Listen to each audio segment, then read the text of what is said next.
afternoon. My name is Tia Burrows, Project Coordinator for the New Connections program. Welcome to the webinar, Let's Talk About Race, Health, and Young Men of Color. This webinar is being held by New Connections, a national program office of the Robert Wood Johnson Foundation that supports the career development of early and mid-career researchers from diverse backgrounds. During today's webinar, we will discuss how race and health intersect and the implications of that on young men of color. Our webinar features two distinguished scholars, Dr. Howard Stevenson, Professor and former Chair of Applied Psychology and Human Development Division in the Graduate School of Education at the University of Pennsylvania, and Dr. Enrique Neblett, Assistant Professor of Psychology and Lab Director of the African American Youth Wellness Laboratory at the University of North Carolina at Chapel Hill. These scholars will discuss their research and interventions to improve mental and physical health, as well as social outcomes for young men of color. If time permits, the scholars will address selected questions sent through the Q&A feature of the WebEx webinar room. To submit a question, click the question mark icon in the toolbar while in full screen view. Type your question into the dialog box and click the send button, and be sure to address your question to all panelists. Now you will hear from Howard Walters, New Connections Project Manager and Moderator for today's discussion. Good afternoon, everyone. And I want to first of all extend another thank you to each of you for joining us this afternoon. To start off today's discussion, we just wanted to hear a little bit more about you. I know Tia just did an introduction of the both of you, but wanted both of you to give a little bit about your background and how you got into a career in research.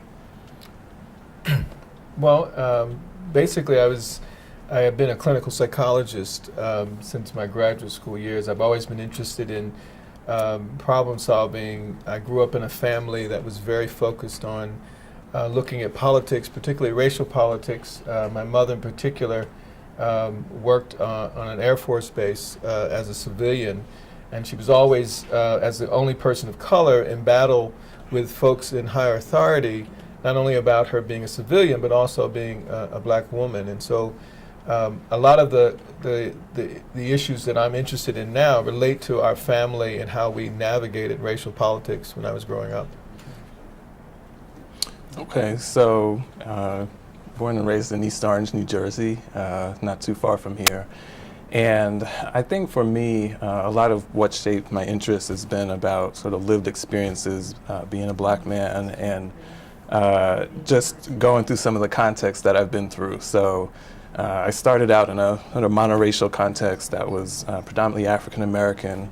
And then some of the schooling experiences I had were in predominantly white settings, so independent schools in Montclair, New Jersey. And as I went through that context and had particular experiences around racial discrimination, that kind of shaped my interest in these kinds of questions. And so I went to undergrad at Brown, took a lot of courses there that had to do with racism, classism, sexism. And I sort of knew at that point that that was something that I really wanted to, sort of learn more about and study in a scholarly context. I worked after I finished at Brown in New York City for 3 years with a nonprofit organization by the name of PreK. And at this time, I had about 70 or 80 kids that I worked with on a daily basis who were attending, these were largely racial and ethnic minority youth, who were attending private schools in New York City. And one of the things that struck me about doing this job was just the resilience of the kids and how some kids, functioned really well and others didn't. And I always was curious about why that was the case. And so, went to grad school, started at Penn State, went on to University of Michigan, where these questions were just very central to the folks that I worked with, and became really interested in thinking again based on my own experiences in these contexts and the experience of the folks I worked with as they pertain to health issues. Yeah. So it sounds like in both of your backgrounds there's this intersection of the lived experience with race, gender, and social status as well, and particularly in that example of the civilian in the military forces. We wanted to hear you both as well talk about how those experiences now have shaped your specific research agenda, and just say a little bit about what your specific research agenda is. Well, I think watching my parents navigate in southern Delaware, which is very rural country, there are very clear ideas about where black folks could be and white folks could be. Watching their different styles of navigating racial conflict shaped a lot of what I'm doing. My father very much into church. His idea of dealing with racial conflict, if we had it, was to pray for those people and that God would get them in the end. That was his view. My mother was much more from North Philly. She was battled all the time, so a lot of segregated neighborhoods. So she was used to being very direct, in your face. So I think my style is a combination of those things, trying to figure out when should we pray and when should we push. And in a sense of the work that we're doing now with regard to thinking about racial socialization is creating interventions that have a combination of both assessing the level of stress that our children are going through and our families are going through, but also a sense of around how do we teach people to be assertive, racially assertive. So the ideas that I'm interested in now, we have 3 projects, one that's school-based, one that's faith-based, and one that is neighborhood-based. The first is called PreK, school-based, which stands for Preventing Long-Term Anger and Aggression in Youth. And our goal is to use basketball, we've used martial arts as a way to get at the anger and emotions of young people, particularly black boys. And then to use that as a way to give the boys stress management skills in the moment of their pressures. And that could be stuff they can use on a playground, in a classroom, on a street corner. And we teach them about what it means to be black and how to navigate those conflicts. The second, which is a faith-based, is called VIRUS, which stands for Villages Raising Us. And we're working with clergy, particularly at the hospital, University of Pennsylvania, who work in the ER emergency room with a lot of young people, teaching them about how do you create a sense of village among people in your own community, where we teach the same skills around racial socialization, face-to-face, in the moment, stress reduction. And then the third is the issue we call Shape Up. It's where myself and some colleagues are working with African American barbers, where we train them to provide HIV/AIDS counseling as well as violence risk reduction to patrons, African American men between the ages of 18 and 24, while they're cutting their hair. So the notion is still, can we teach racial socialization skills that are usable in a moment of stress, how to reduce that stress, so that men or families or children can be assertive in how they want to stand up for themselves without putting their lives in danger. So for me, I think in terms of research agenda, always been very interested in racism and health broadly defined, and really thinking about how we understand the link between racism and health. So part of the work that we've done has centered around, what are the, sort of psychological and biological factors that explain why racism can lead to negative health outcomes. But we're also interested in identifying factors that bolster against some of the negative effects that racism has on our youth. So in our work, we've tended to pay a lot of attention to factors like racial identity, so what is the significance and meaning of race to youth of color, some of the same factors that Howard has looked at in terms of socialization, and we focus specifically on how parents talk to their kids about race. And I also have done some work looking at Afrocentric worldview, which I think is a very important aspect of thinking about intervention work, and that is to what extent does the integration of African-centered values, so things like spirituality, orality, improvisation, these types of things, play a role in helping youth to negotiate racism. Now, I've tended in recent years to pay a lot of attention to the transition to adulthood. I think a lot of the focus in past years has really been on children and adolescents, and I think that's important. But I think that the process continues even beyond adolescence. And so we've been particularly interested in sort of that young adulthood phase, kind of seeing what happens there. There are 2 other kind of areas that are big. I already mentioned physical health. But one of the questions I've been wondering about is to what extent do some of the race and ethnic factors that seem to be protective in the context of psychological adjustment extend to physical health outcomes, particularly seeing the really disturbing evidence in terms of racial health disparities. And so we've started to look at the extent to which racial identity and socialization can protect against the negative effects of racism on blood pressure, cardiovascular responses, and things of that nature. And we've been paying a lot of attention to the extent to which blatant versus subtle instances of racism also sort of influence how people respond to these types of stressors, particularly as we've sort of had conversations around how race is more subtle now, although not always, right? So that's kind of a second area. We're doing a longitudinal study at Carolina, in North Carolina Central right now, looking at trajectories of mental health and psychological adjustment and the extent to which factors like socialization, Afrocentric worldview, sort of influence, how people do as they transition into adulthood. So that's our primary focus. Really quickly, some very recent work, which is building towards some of the work that Howard is doing here, is thinking about the integration of these cultural factors into interventions.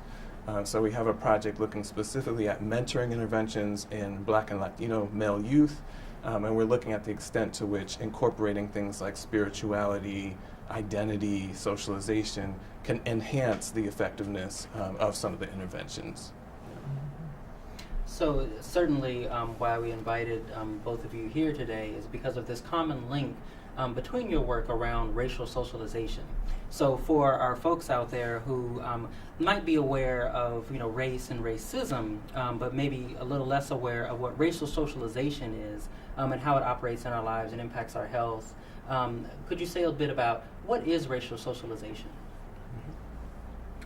Well, I think earlier in my career I thought of, in terms of measuring this, to think of it as the content of what people, particularly family members, parents, say to their kids. So we focused on cultural pride, we focused on racism awareness, and currently I've revised some of that thinking in a theory where we look at stress affecting coping, and particularly racial stress affecting coping, and thinking of racial socialization as a mediator between those two. And so it's not so much the content, but the function of why would I be, as a parent, telling my children to be proud about their culture and to feel good about themselves, or to be aware of issues of racism.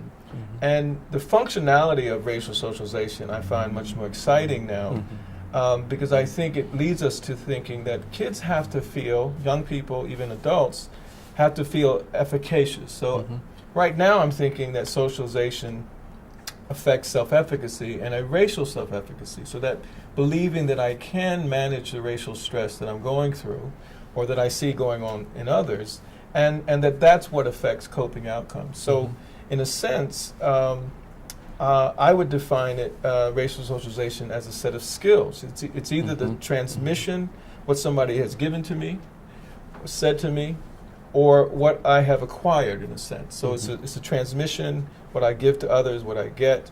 But I'm more interested now, not in just conversation, but actually explicit statements about what do you do when somebody disrespects you in this particular context because you happen to be black. And to pick up on the racial subtleties, because I think we're finding the subtleties are much more emotionally damaging. And some of the research that looks at PreK, the PreK Left Behind work around even black youth being expelled, males in particular, at PreK level, it's saying something about, as well as the neuroscience research on racial social interaction, that I'm worried that we're missing the subtlety of social interaction that's racialized, even for our 4- and 5-year-old boys and girls, where adults are overwhelmed by this particular racial moment. And instead of engaging it, they run from it, which I think leads to negative outcomes for children feeling safe in school, feeling like they can speak up, they're smart in those ways. So more explicit ways to do racial socialization as skill sets as opposed to simply content areas or generalized notions of speeches. Mm-hmm. So. What would you add to that? I'll first comment that I think it's really exciting as someone who, studied this in graduate school to see kind of the shift in the thinking about how socialization, what it is. So, when I was in graduate school, we kind of talked about it as, just messages about the significance and meaning of race. And as Howard mentioned, the focus was on, sort of thinking about parents, okay?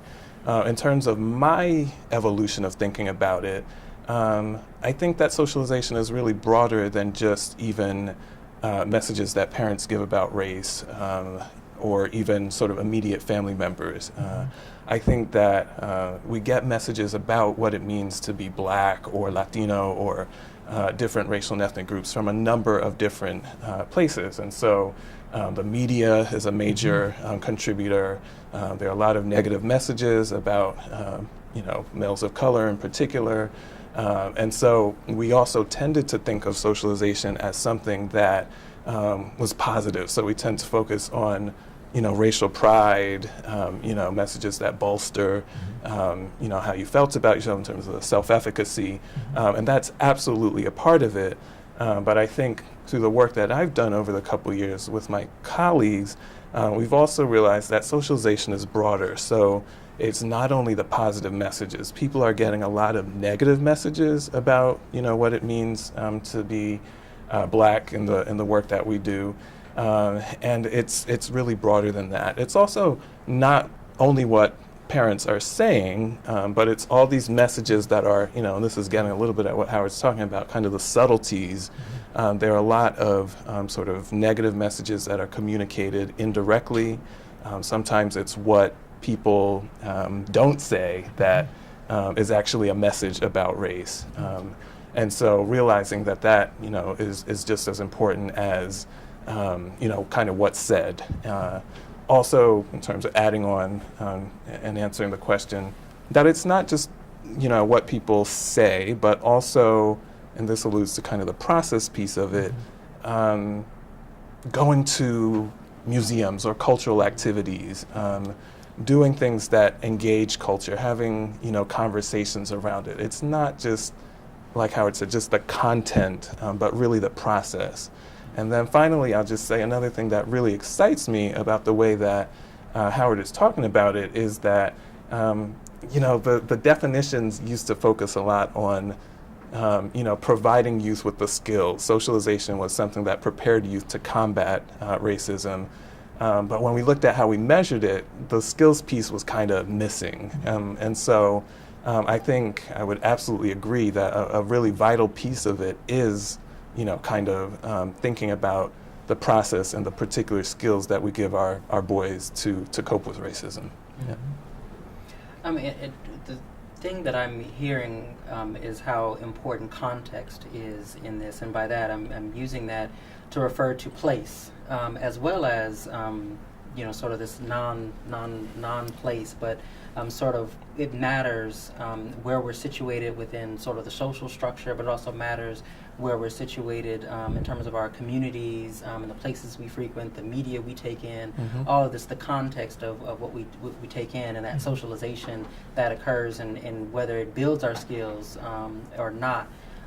That said, and sort of this importance around how this race and racial socialization, it surrounds us. So say that to say, but why is it so important what we consume in terms of racial pride and those kinds of things, and what information we get from our borrowers and parents, et cetera. What's the significance of this? What are the impacts of getting sort of the wrong content in our context?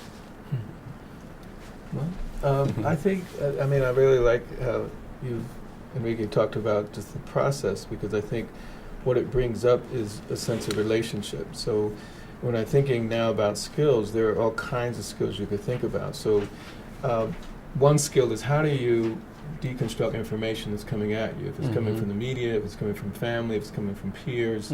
If you're in a predominantly white context, one of the challenges that folks have when we've studied kids in independent schools is that when they're young, people might think of race very differently, but when they get older, when they actually puberty kicks in, or in a sense you're going to be dating, then the larger social, societal sort of stereotypes about race creep in ways that they don't when you're younger. And so kids will take that and feel bad about who they are, even if no one's talking very directly about these issues. So the processes that make a lot of sense is, do I have the sort of informational deconstruction skills to interpret what's coming at me intellectually? But that's a very different set of process than relationship. So if I can see something and how I've been taught that some of it doesn't fit with who I am, that's very different. And how do I actually talk to somebody who is scared of me because I happen to be black? Right? How do I navigate that with a variety of skills that challenges that, but also doesn't put me in jeopardy? So how do I, not curse out a cop who disrespects me? So we teach kids how to do that. But it's the same for a teacher. And then there are these sort of style kinds of skills. How do you express yourself in public where you feel comfortable? So in a sense, I think this notion, there are a variety of skills areas where folks need strategies on how do you debate stereotypes when someone thinks of you as different, who even looks like you, right? Somebody in your own community, in your own family. Those diminish a sense of yourself, and what Sue talks about is these microaggressions. They take a toll on your well-being in a big way. Yeah, I'm going to come back to that skills piece, because I think it's really important in sense of being able to cope with the onslaught of racism and the effect that it has in health. So, many of us are familiar with the number of negative health outcomes that are associated with racism and discrimination experiences. And anyone who's been alive recently is not lost to the fact that black males are under attack, youth of color are being seen in negative ways, and we are a couple months now after the acquittal of George Zimmerman, just thinking about, society's failure to protect our youth oftentimes in terms of even the spaces they inhabit, the places where they can walk freely, so on and so forth. And so there continues to be, we just had in North Carolina, you guys have probably heard about Jonathan Ferrell and the shooting that took place in Charlotte. There was just a shooting in downtown Durham last week where some officers shot a young man. So this story just continues, and in terms of thinking about your question, why is this important? We've got to equip our boys to be able to cope with this onslaught. If the society is kind of not able to protect our youth, then we've got to equip them, and this is where the skills piece comes in, with the strategies to be able to navigate those spaces. Because, if we sit along, and I know Howard's made this point, and wait for, society, not that it shouldn't be challenged, but if we just wait for racism to end, we'll probably be waiting a long time, right? So I think part of it is about giving them the skills to navigate this, sort of onslaught. I think, in terms of thinking about my focus on transition to adulthood, we know that it's also important because, we see that there are these health disparities in adulthood. They don't begin in adulthood, right? So in terms of why socialization is important, racism is an onslaught, right? And youth are trying to cope with that. Sometimes the ways in which they cope with that may not be the most health ingratiating behaviors, right? So you may engage in behaviors that are sort of risky. And so part of why socialization is so important is that it sort of provides an alternative to some strategies that may lead to, sort of negative health outcomes later on. There's been some work by one of my colleagues at Carolina, Wisdom Hammond, who's talked about sort of restrictive emotionality that males may experience. And I think part of the skills that Howard's talking about in terms of giving them the space to be able to learn how to express these things can help in terms of coping and providing, again, an alternative to some of the sort of maladaptive coping strategies that are actually appropriate given the context, but may have negative impacts on health. Excellent. Well, we've reached a point in our dialogue today with our two esteemed panelists where we'd like to take some questions from our audience that's listening in today.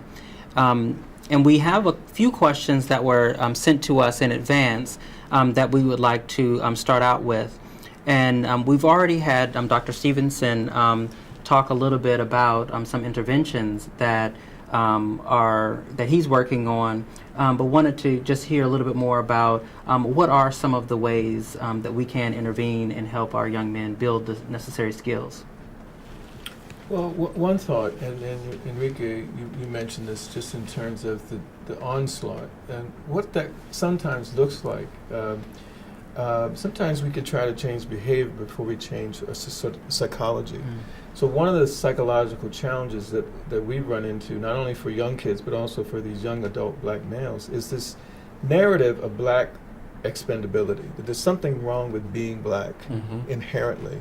And that if you're going to create an intervention that doesn't start with challenging that narrative, right? And you may not believe in it, but because I think we don't talk about race a lot, we often don't, and we don't because we're afraid of what it means if we do. And some of that means, are we somehow buying into this notion there's something wrong with us if we bring up race? Are we going to be stereotyped as the angry black whatever, as if being angry and black is a psychopathology when it can be very human and healthy it's a normative response. You don't find your angry black man or angry black woman. So in a sense, the psychology of challenging that narrative that there's something wrong with black expression, black anger, black emotion, is like a first step, I would say, to any intervention. And a lot of the work that we see coming out of evidence-based work, and even some of the NIH work, doesn't really think about race in that sort of relational way or emotional way. It thinks of race as a sort of categorical nominal variable. You're either black or you're not. You're not, right? So that's one element, and I know Enrique may have other ideas, but that to me, challenging the narrative of black expendability is first. Another one, which I'll just throw in and then I'll switch over, is this sense of being assertive. You know, how do you learn to speak up for yourself? And we're finding even for the men who are 18 to 24 in their partner relationships that they still are struggling with, how do I believe that I have the voice to speak up if my partner is rejecting me because I'm different, and if anyone's rejecting me. That ability to speak up for yourself is a skill that needs to be taught. And I think it's not only a gender issue, it's a racialized issue. So I'll just throw those two out for now. Yeah, I think sort of reminds me of something I was talking to my lab group about last week, and that is that some of the things that we think of as protective, like socialization and racial identity, in some of our studies, we've actually found that they are related to these negative emotions. And so we typically thought of centrality or racial identity as something that the more central your race is to you, the better off you are. But we find in our studies that, the young adults and the men in particular sort of report, they report different things. They report sort of more anger and more, disgust at these types of incidents. Yeah. And so, somebody said, well, does that mean we shouldn't, be talking, about race? Is this a bad thing? But one of the ideas that harkens back to what you were just saying is that talking about and experiencing that anger is a part of the coping process, and it's actually through the experience of, kind of talking about those things in interventions that youth learn to, sort of come to terms and develop a more sophisticated coping repertoire around these kinds of issues. So I would absolutely, sort of agree with that, sort of thing.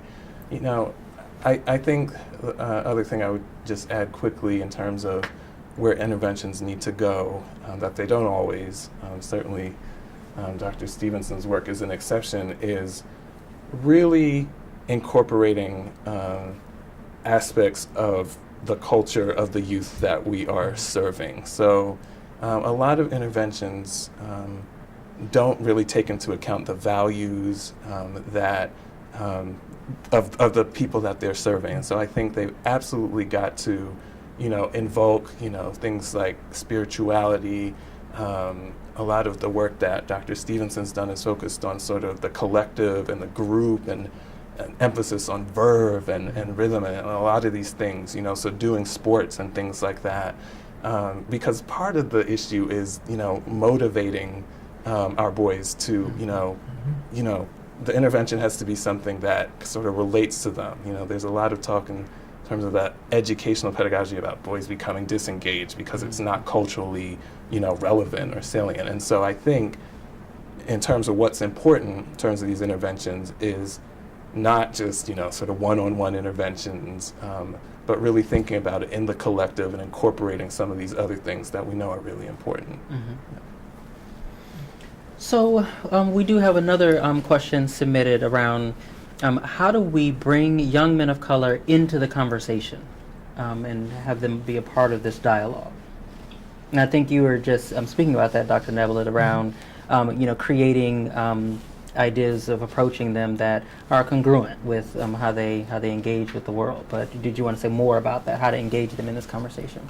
Well, this is a great question. I think I was just at a conversation last week about the aftermath of the Trayvon Martin case, and I went and I was all excited to get into the discussion. And when I looked around the room, there were no brothers in the room of the college age, and I thought, this is really quite striking to me. And so I think we're trying to figure out the answer to this question, but I think part of the answer is, again, engaging the community in ways that are consistent with their values. I think the expectation that folks are going to just come into sort of traditional ways of, sort of a program like what I went to last week may not necessarily be sort of palatable or exciting. One of my students actually said, who wants to go to these things? Who wants to be reminded of, the experience that's a lived experience for me? So we've got to be creative, and I don't have the answers, but I think we have to go to, where the black men, the Latino men, other men of color are, and meet them where they're at, and also do some of the innovative things that Howard's been able to do in terms of engaging and having conversations about race. I know he's talked about, in his work with kids earlier on, like working it into a conversation, that it's not sort of thought of as a traditional intervention, but you find ways to kind of bring it into the conversation. And so I think those are just some initial thoughts on that. Yeah, I think we found, kids are in play. You can find kids there. You can find boys there. The wonderful thing about the barbershops, the men in the barbershops tell us all the time, because there's also sometimes this myth about black men not wanting to talk about their feelings, that men don't know how to talk about their feelings. But if you go to the barbershop, what you hear are these amazing stories. And you'll have young people across the developmental lifespan. So you have old heads and you have young boys who are engaged in lessons, and half of them are not even getting their hair cut. So there's a way in which you go, as you're saying, Enrique, to where boys are, where people are. And then listening is a big part of that. I think so many of our young kids and the men are saying that people just don't listen to us. And sometimes it's out of fear and sometimes out of stereotype. But I've never found that any of the young people we work with have not had a story to tell and something to say if someone's willing to do that. And I think the engagement process is bidirectional in some respects. The styles that you were talking about, Enrique, a lot of of our kids are saying stuff, but they're saying it in a way that some people are not ready to accept. And I think this is people in our own community. We think about churches. One of the things we've been saying in churches is that if your child is talking back to you, you can teach him or her how to do that in a way that's respectful, but not to get rid of it, because they're going to need that assertiveness and that that mouthiness to navigate a world that respects people who speak up. And how can you culturally support, even in the church? So old heads have to listen to young folk in their own styles, which on the outside might seem disrespectful, but in the long run is a statement that you can handle and help them shape that in a world that requires that to be successful. Absolutely. So it's both we're going where they are, but also appreciating what they give in their own nuanced ways. Yeah, and I just want to add to that, thinking about it from a sort of contextual perspective of why are, kids responding in the way that they are. So, we tend to think of anger and aggression as things we want to reduce, but if I'm in a society that I feel doesn't value me or is not going to protect me, then, fighting back or, things of that nature may make sense as sort of a normative coping strategy. It's a way that you kind of assert yourself and sort of say, exert some kind of control over the environment. So I think that's important.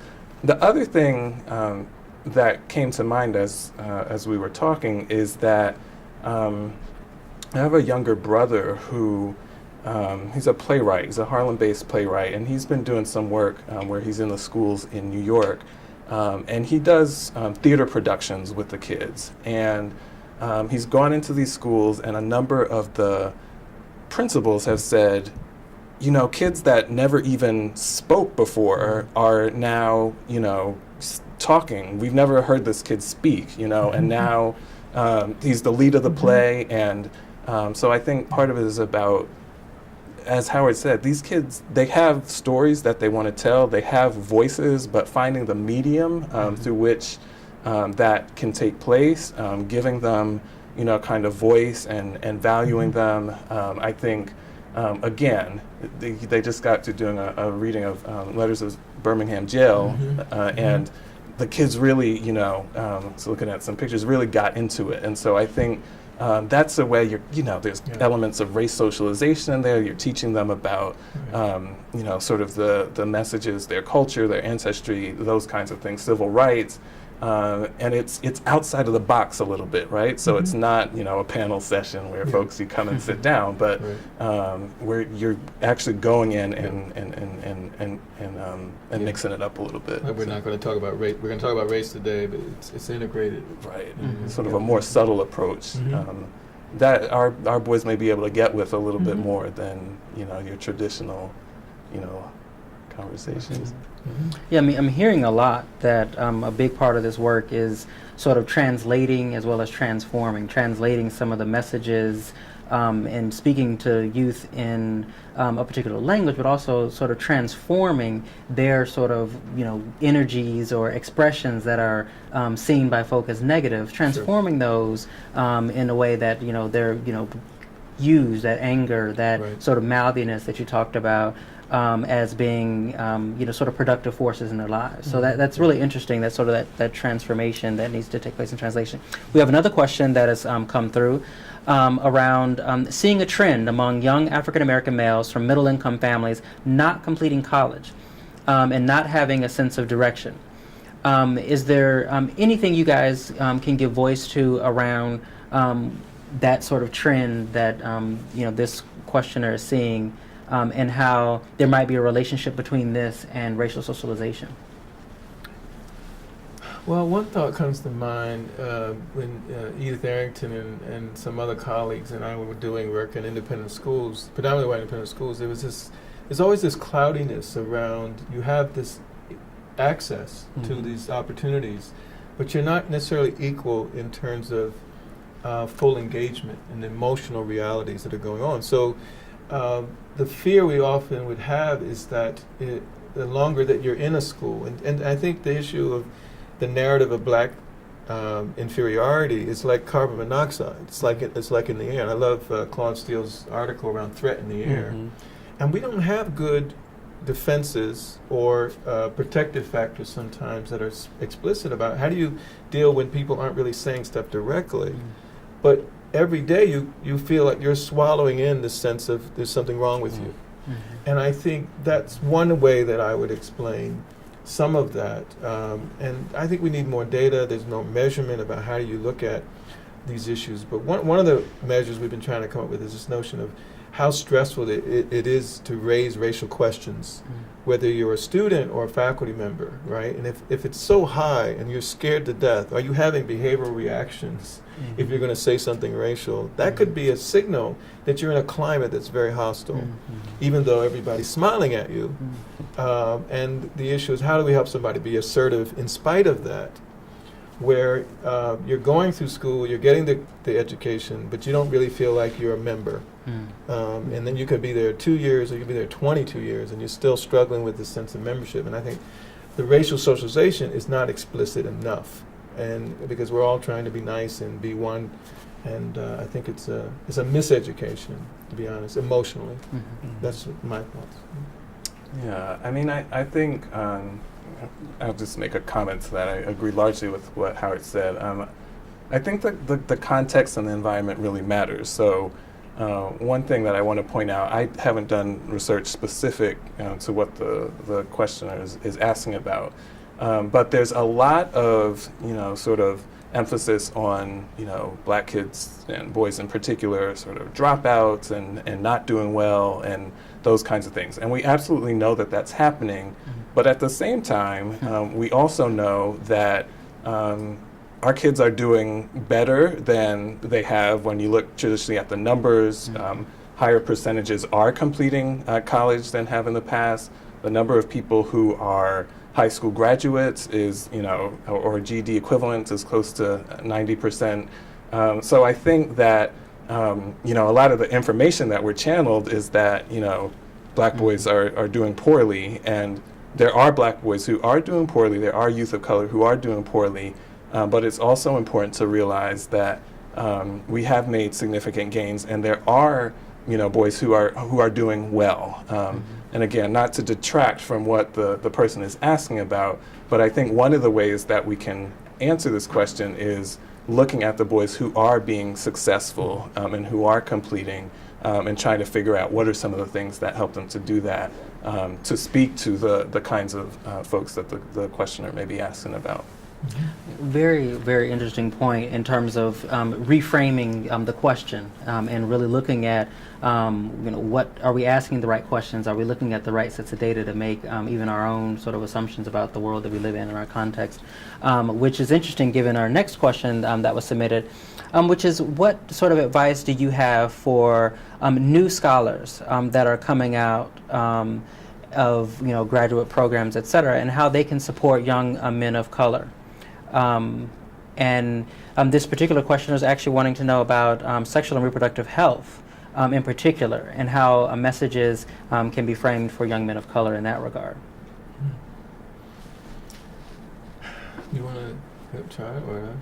Well, this is definitely not my area of expertise, so I'm thinking a little bit of how, I'm less familiar with the public health epidemiological framework. So I need a second to think about it. Do you have some? Well, and can I add a piece to this? Because I think that what struck me as you were talking, Enrique, about how to pose appropriate questions for this subject matter, and then thinking about what advice you would give to emerging scholars. I'm also thinking about that advice, but recognizing, and you alluded to this a moment ago, Dr. Stevenson, that we're immersed in race. We can't go somewhere and escape. In other words, the scholar themselves, as they go through their program, and even once you've achieved your tenure and everything, you don't somehow then escape race and racism. And so, given that context as well, like, how do you engage and ask these important questions and reframe them in a way that perhaps might go against what people think of as race, and say, well, why are you asking it that way? So sort of for the emerging scholar, but also just in general, how do scholars do this work, given that you're not avoiding race, you're not escaping it? Yeah, well, I think it's sort of like, you feel like it's trauma happening all the time. I think one way is reframing what black men go through and black folks go through as trauma, and taking ratings of your health almost on a daily basis is important. We teach kids this and the adults the strategy of calculate, locate, and communicate. So on a scale of 1 to 10, how stressed are you right now? And locate, where in your body do you feel it? And the more you know about yourself, and then tell somebody, tell yourself, tell a friend. But as you were alluding to about, maybe more information about how do I know when I'm stressed? And a lot of our young men and our students and our faculty, we were just talking about the stress of what it's like to even get tenure, that it takes a toll on your health, but we should know exactly what toll it's taking, right? Is it cut down my exercise? Am I breathing differently? Do I notice before I speak up about race that my right leg starts twitching uncontrollably, or I get butterfly? Those are things that we can use to help each other. And I would say with the men that we're working with, particularly around sexual health, this issue of assertiveness, can I speak my voice? If I want something or if I don't want something with somebody I care about, right?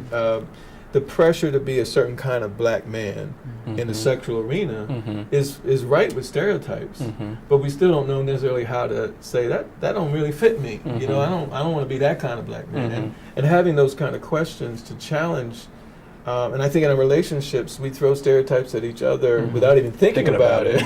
Right. I expect you to be this kind of person. And I think the stressfulness of it, how it's affecting our bodies, we need a better handle on that. So, yeah, so I don't know, again, I can't really speak to the sexual and reproductive health aspect of the question, but in terms of your broader question, we just got to keep keeping on and keep challenging the sort of ways that the questions are being asked. We need more people, I hate to say it in this way, but who look like us, who are at the table. So it's really important that folks continue to go through their programs and complete as long as they do, because then that sort of puts people in the pipeline who can kind of change the framework, as I've already begun to see in my own, even as a junior faculty member now, moving from the deficit approach to more strength-based approaches. But we still have a long way to go. So I'm probably thinking through the same questions the person is, and I look at sort of what's being funded and things that are in the realm of sort of strength-based approaches, and I don't know. I'll just say we have a long way to go. So, yeah. We also had a final question that was submitted around. I'm sorry. We had a final question that was submitted around how some of these specific impacts, you sort of talked about this, Dr. Stevenson, some of these health impacts, some of these stressors that people experience, and just quickly, what are some of those kind of things when we're looking at ourselves? And you talked about sort of leg twitches and things. What are some of the other kind of things we should be even looking for as problems? Because perhaps we experience them and don't know that they're problems. I think tendency to minimize that I'm in trouble, not admitting that I don't know everything. Those are signs that you're swallowing and your body's going to react to that in some way, particularly for men and boys. Talking to my son about Trayvon, I didn't realize in that conversation just how much he was worried about how the world was seeing him, and he's 8. So I think minimization of pain is a reaction to trauma. Self-blame is another sort of reaction to racial trauma, in my view. Those are things that stand out. And not being able to speak up for yourself. Anything else you would add to that?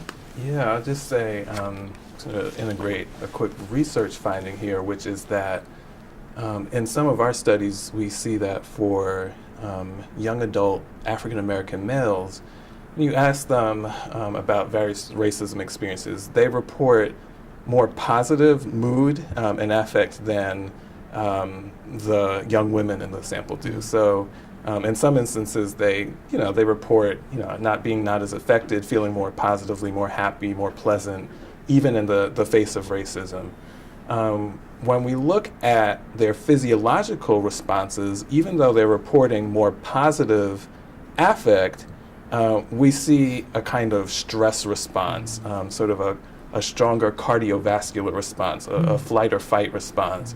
And this is a finding that's been particularly exciting to me because if you think about, talk that microaggressions are more important now, and on the one hand, when you ask on a mood questionnaire, how are you feeling about this? So folks say, it's not really bothering me. But then when you look at their physiological responses, you see something quite different. It really highlights, the sort of cost and the toll that, not sort of talking about these things can have. There's also been a fair amount of writing on how sort of the rumination and the worry that Howard was talking about, kind of disrupts the body from returning back to baseline. So in terms of being able to cope with these things, the body normally, kind of revs up and then it'll get back to baseline. But if you're constantly, ruminating and worrying about what's going on and not talking about these things or finding some way to express, your feelings about it, your body is not going back to the baseline. And then this has implications over the life course, for your health, and your ability to recover from the stressors and disease and all those kinds of things. So, I think talking and engaging, and maybe, folks are saying, oh, that's not really bothering me, saying, nah, really, let's talk some more about that. Let's figure some other ways to get at this, because we may have a lot of our young men who are saying, this is not good, and that sort of fits developmentally with the, sort of masculine role expectations, when in fact something going on inside the body may be quite different. So, yeah. Any final or concluding thoughts for our folks who have tuned in for today?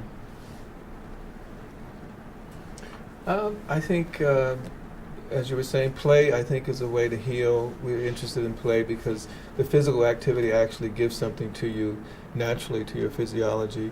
The barbershop is the one place the men say you can go like 95% of the time and leave happy. There's not many places you can go.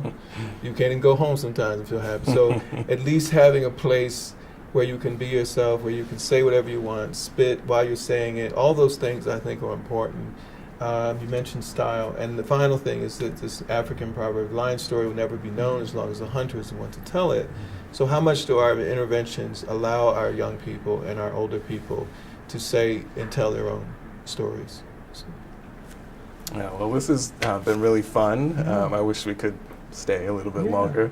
But I'm just honored to, to have the opportunity to have this dialogue and conversation. And, my kind of parting thought is that we have a lot of work to do. This is a really important issue, and we need more scholars who are, sort of engaging this work. But I think something I've been thinking about recently is that it's not only scholars, Howard's doing some great work in terms of engaging the community, but I think there are a lot of people outside of sort of traditional scholarship that have answers. So thinking about artists and other sort of folks who are outside the academy who are doing frontline kind of work. And unfortunately, in the way that the infrastructure is set up, we often, grants are funded by, sort of a team of research collaborators. So sort of a parting thought here, something to kind of chew on, is whether we can, in NIH research, team-based approaches are really important, but really expanding the notion of the team that's working on these kinds of issues, and really thinking not as just, sort of even activists and scholars, but really thinking about, like I said, artists and other people who interface with our youth who may have answers, and working together as a village to really address these kinds of issues. Well, thank you both again today for your contribution to this dialogue that we hope continues with each of you that have tuned in today. As we end today's event, I wanted to just draw everyone's attention to the fact that you will be directed to an evaluation of today's event. And those of you who do take that evaluation will also, following that, be directed to a electronic version of a brief that features both of today's scholars from an event that we held earlier on the same topic around race and the health of young men of color. So please fill out the evaluation and look forward to receiving a digital copy of that brief, which will hopefully continue and further this conversation and help us to bring about some solutions to some of these pressing concerns in our communities. Thank you again, Dr. Neblett and Dr. Thank you. Stevenson. Thank you very much.